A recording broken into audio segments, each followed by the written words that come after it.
All right, our next award is named in honor of a NASCAR Hall of Famer, a legend of the sport and someone who left a legacy far bigger than racing itself.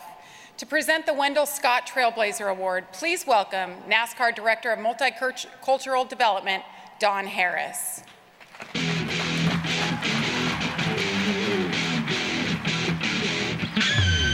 Good evening. Enshrined here at the NASCAR Hall of Fame, Wendell Scott built an everlasting legacy, not only as a skilled race car driver, but as a man of high character and unwavering fortitude. Although it would have been easy for him to implement the words can't and won't, they were not words that were part of his vocabulary. Wendell Scott's success and courage paved the way for future generations to follow. And NASCAR is dedicated to extending and building upon the legacy through numerous initiatives, including NASCAR Drive for Diversity and NASCAR Wendell Scott Scholarships. His legacy is the reason why this annual award is so important. Granted to a minority or female driver competing in the NASCAR Wheel and All-American Series who exemplifies Scott's talent and fortitude, it is an award to covet. And this year's winner is more than deserving. A straight-A student from La Mirada, California, this driver proved to be a quick study in his first full season of NASCAR Wheel and All-American Series. He finished 5th in the California standings, raced at the ultra-competitive Irwindale Speedway, as well as Kern County Raceway Park. It is my pleasure to present the 2016 Wendell Scott Trailblazer Award to Ryan Vargas.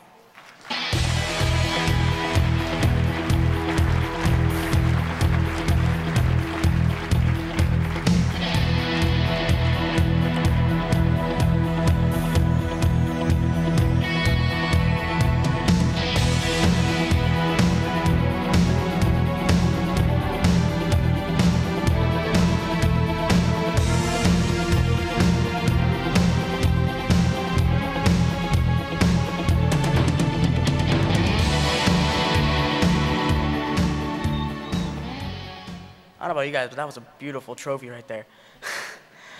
Well, first of all, I want to say congratulations to all the award winners tonight, and it is truly an honor to be speaking in front of such accomplished racers and families, including Matt Bowling on his national championship. Congrats on that. Growing up, I always had a desire for cars. As a kid, I'd wake up as early as 5 a.m. to catch whatever race was on the old Speed Channel. When I finally had the opportunity to race in the Bandolero class, I knew this was something I was meant to do. Flash forward 3 years to September 6, 2015. I just came off my second NASCAR Superstock win in a row, and Dave Eschman was in the pits that evening. I honestly have no idea what he or his family saw in me, but he offered me, at the age of 14, the opportunity of a lifetime to race his super late model the following race.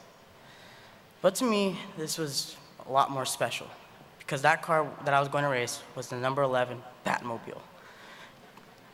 It sounds funny, but it's really cool. That car I saw when, as a little 10-year-old, watching Speed Channel in the old showdown at Irwindale Speedway.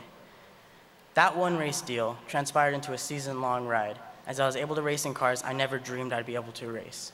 Cars driven by such accomplished racers like David Gilliland and Ryan Partridge. We faced many struggles in racing, most funding-wise, but none of those compared to those of Wendell Scott. Wendell Scott had a desire for racing no matter what it took. He'd spend weekends at the track watching from the blacks-only section, aspiring to live out that thrill of speed we all here share. One story sticks out to me, however. In 1963, Scott won a race at a Jacksonville, Florida dirt track, but he never saw the checkered flag. In fact, he was never even declared the winner until later on after he left the track. I know many of us here are pretty acquainted with being the first to receive the checkers, but just imagine what it'd be like if you were never awarded what you rightfully earned just because the color of your skin makes you different. I know that's really crazy. There are two words Mr. Scott didn't believe in. They are can't and never, and I have to agree with him. My family and I had faced such adversity this season, and with just plain earning respect, which was really hard to do being 15, the youngest driver at every track we visited. I was roughed up and yelled at, but I held my ground. And by the end of the season, I now, in my opinion, feel as if I am well accepted among the other racers and families as a competitive race car driver. Thank you to my loving mother who has supported me since day one and has been my motivation to keep my dream alive. Thank you to my very supportive father who has pushed me over the edge and back into helping me pursue my dream.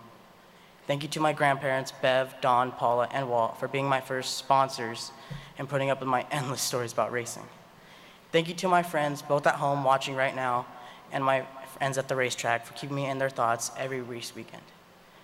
Thank you to the Eshman family and race team for allowing me to pilot their amazing race cars. Thank you to my sponsors, Hoseman, Advanced Masonry and Concrete Incorporated, and the Orleans Hotel and Casino for giving us the funding we so desperately need to keep my dream alive. Thank you to all the racers and families who are here at this amazing event NASCAR put on for us. You are all really what keep this sport alive. Thank you to the Scott family for all your contributions to the sport. And last of all, I really want to say thank you to those at NASCAR for even considering me for this award.